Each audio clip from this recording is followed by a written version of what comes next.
Given that we are dealing with a cycle here, we're going to start our explanations with follicle stimulating hormone, FSH. FSH levels are represented by the pink line. An increase in FSH levels will stimulate the development of the Graafian follicles in the ovary. It will also stimulate estrogen production, and this is an example of positive feedback. As the estrogen levels increase, this will repair and thicken the endometrium. There is also a positive feedback relationship between estrogen and LH, just as there was between FSH and the estrogen. So increasing levels of estrogen will result in increasing levels of LH and ultimately a peak in LH production.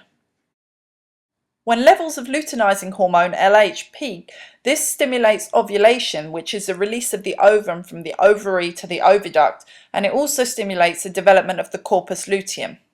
Now, the corpus luteum is a temporary endocrine structure which is formed following the release of the ovum from the Graafian follicles. Since the corpus luteum secretes progesterone, progesterone levels subsequently increase. The role of progesterone is to maintain the endometrium in preparation for fertilization. So if fertilization does take place, the corpus luteum continues to secrete the progesterone and continues to maintain the uterus lining. If, however, fertilization doesn't take place, the corpus luteum will disintegrate. This will result in a decrease in progesterone, and because the endometrium is no longer being maintained, menstruation will occur. Because there is a negative feedback relationship between progesterone and FSH, if the progesterone levels go down, FSH increases, and this takes us right back to the beginning of the cycle where we started from. So now we're going to recap those negative and positive feedback relationships between the hormones.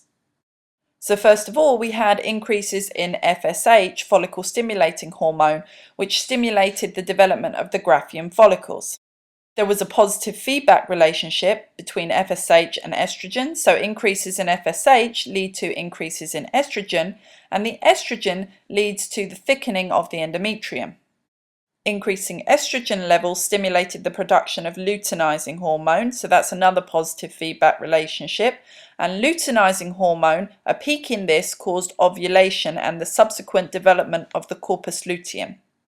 The corpus luteum, that endocrine structure, then secreted progesterone, so progesterone levels increased.